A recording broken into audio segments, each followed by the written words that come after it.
पाकिस्तान में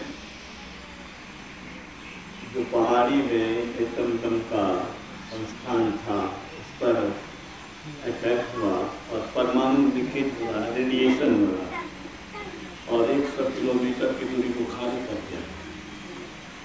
भोपाल में लगभग 30 वर्ष पहले गैस लीकेज हुआ था, भयानक गैस, और उस समय जो पत्रिका में निकला था, एक परिवार को आयुर्वेद पर पूरा भरोसा था, वो प्रत्येक दिन गाय के गोबर से दीपावली पुताई करता था।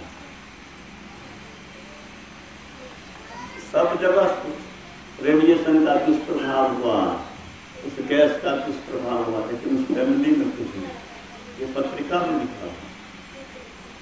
तो गाय का गोबर कहिए तो पंचामृत कहा जाता है।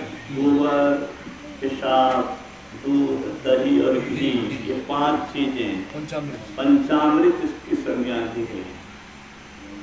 और देवरा बाबा ने जो कहा, क्या कहा, पत्रकार ने पूछा था जिस समय रामकिशोर ने भारत का सोना गिरवी रखा गया था, उस समय जैन पत्रकार, भारत के वरिष्ठ पत्रकार देवराहा बाबा से मिले थे। बातचीत के क्रम में देवराहा बाबा ने कहा, पूरे देश की क्या हाल? तो पत्रकार ने कहा, बहुत खराब। अरे सोना गिरवी रखने वाला तो गरीब होता है, अभावग्रस्त होता है। कहा बहुत खराब। कहा भारत का भविष्य बहुत उज्जवल।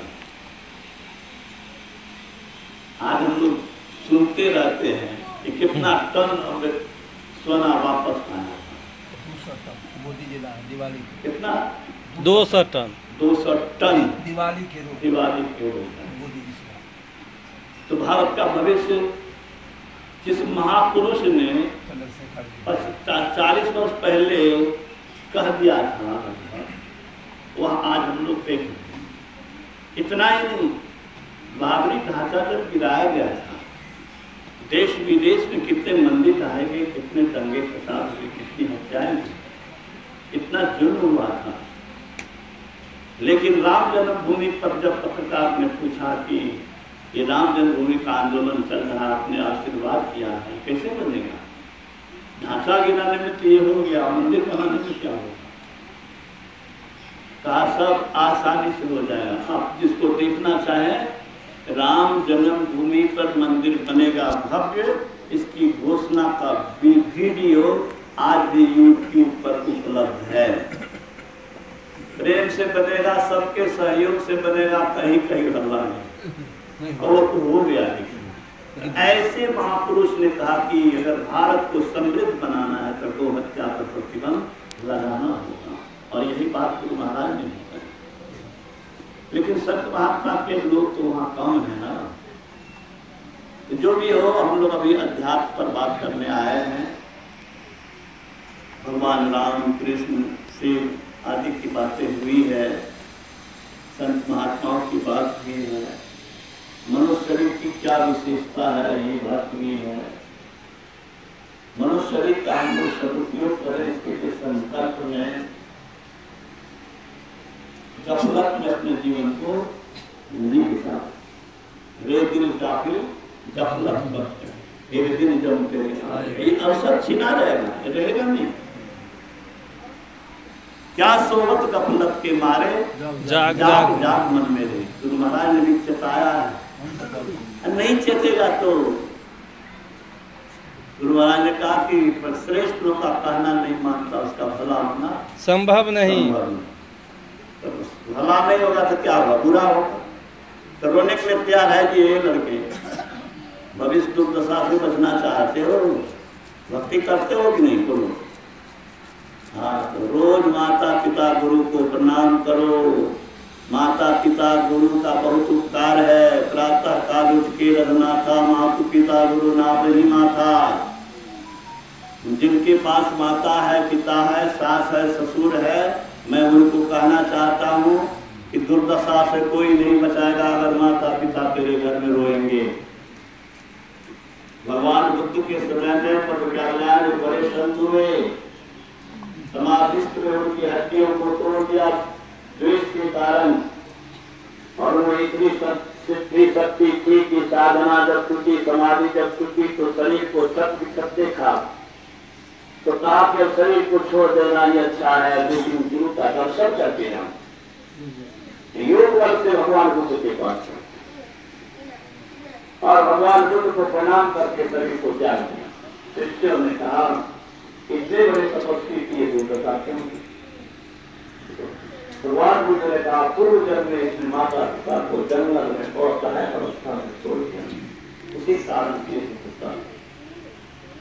आज तो मैं देख रहा हूँ कि 90 से 80% लोग बूढ़े बुजुर्ग की अवहेलना हो रही है परिवार में, समाज में। जो युवक और युवती अपने सास ससुर माता पिता की अवहेलना करते हैं, तो आप समझ लीजिए उतनी तपस्या करने के बाद भी हंसी गुर्गी तुड़वाने से नहीं बचे तो तुम कहां से बचने वाले हो? तुम अगर बाप बने हो, माँ बनी हो, अपने बेटे को कितना स्नेह से पालती पोसती हो, अपने भूखे रख करके उसको खिलाती हो, अपने अरमान को, अपनी लालसा को त्याग करके बच्चे की लालसा पूरी करती हो। इसी तरह से जो तुम्हारे लिए माता और पिता सास और ससुर ने किया, जिस सुहाग पर तुमको गर्व है मेरे पति ऐसे हैं, या जिस पति के द्वारा तुम जीवन में सुख पा रही हो, वो पति को किसने पाला, किसने सींचा? इस बात को भी विचारो। माता पिता की सेवा नहीं करेगा, गुरु महाराज उससे नाखुश ही रहेंगे, सत्संगी बनने से नहीं होगा। गुरु महाराज की बात को माननी होगी, गुरु महाराज के आदर्श पर चलिए, नित्य सत्संग नहीं करो, ध्यान रहिए, करत संग लग्न हुए, विचार चोरी निशा हिंसा झूठ करना चाहिए। जहाँ तक आवाज जा रही है, मैं आपसे घोषणा करता हूँ, आग्रह करता हूँ, गुरु महाराज के शब्दों को दोहराता हूँ कि संत मत के बिना आपका कल्याण नहीं होगा, दुखों से दुर्दशा से नहीं बच सकते हैं। संत मत का मतलब 4 चीज है, गुरु, ध्यान, सत्संग और सदाचार का मतलब 5 पापों से बचना। त्याग पंच पाप हो फिर पाप क्या करे, तो पापों से बचिए। सत्संग नहीं करिएगा तो अच्छी बातें कहाँ सुनने को मिलेगी, मन पवित्र कैसे होगा, मन में गंदे विचार कैसे हटेंगे, आज महान कार्य बनने का की लालसा कैसे जगेगी। अब्दुल कलाम साहब का एक स्टेटमेंट बहुत हमको अच्छा लगता है। उन्होंने कहा सपना हुआ नहीं है जो नींद में लोग देखते हैं, सपना हुआ नहीं है जो नींद में देखते हैं, सपना हुआ है जो जगह में लोग देखते हैं। तो सपना देखो कि हमें भी महान बनना है, और संसारिक दृष्टि से महान नहीं, संसारिक दृष्टि से भी महान बनना है तो बनो, उसमें कोई हद नहीं है, लेकिन परमार्थिक दृष्टि से भी महान बनने का स्वप्न हम लोग को देखते रहना चाहिए और उसके लिए कटिबद्ध होकर के अपने जीवन के बचे हुए समय का उपयोग करना चाहिए। मैं बहुत बहुत आभार प्रकट करता हूँ संत मत के इस मधेपुरा जिला में बहुत प्रचार करने में हमारे श्री जी बाबू हैं, इंजीनियर साहब हैं, डॉक्टर साहब हैं, रामचंद्र बाबू हैं, शिवनारायण बाबू हैं और सभी लोग हैं। सबका नाम नहीं भी लो, आप समझे। मैं सबको नमन करता हूँ। जो लोग संत की सेवा करते हैं, मैं समझता हूँ कि इससे बड़ा सौभाग्य कुछ नहीं है। मैं कल यहाँ आया था और कल जब यहाँ आया था तो कितनी गर्मी थी मैं देखा था, और मैं सोचता था कि कैसे इस जगह में सत्संग हो सकेगा। लगता था कि बेहुसन रहा, लेकिन सवेरे से जब देखा कि धूप का प्रभाव बहुत कम रहा है, टेम्परेचर भी घटा रहा, तो मैं यही समझा कि गुरु के ज्ञान को, संतों के ज्ञान को फैलाने का अगर संकल्प लिया तो प्रकृति देवी भी साथ दिया और देता रहता है मेरे निवास पर। ऐसा मैं अनुभव करता रहता हूँ। हमारे सभी सत्संगी महसूस करते हैं कि जब जब कभी संतों का दरबार लगाता हूँ, उनके विचारों को प्रसारित करने का कोशिश करता हूँ, तो प्रकृति साथ देती है।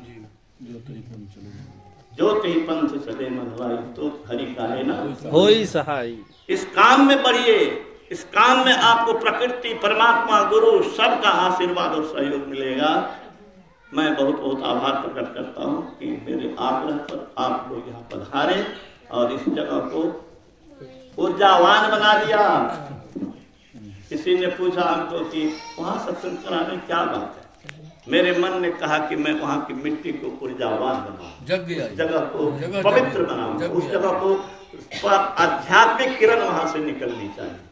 तो जिस जगह से अध्यात्म का प्रकाश, ज्ञान लोग को मिलता है, वह जगह तीर्थ बन जाता है। तो ये तीर्थ बन गया और आप लोग इसमें आकर के लाभ दिए हैं। आप सबको नमन करता हूँ। जब कभी आग्रह करूँगा आप लोग आएंगे। वैसे 1 जून को मेरे यहाँ फिर वार्षिक सत्संग है, उस निवास पर, यहाँ नहीं जहाँ मैं रहता हूँ वहाँ। तो आप लोग को उसके लिए भी आग्रह करता हूँ।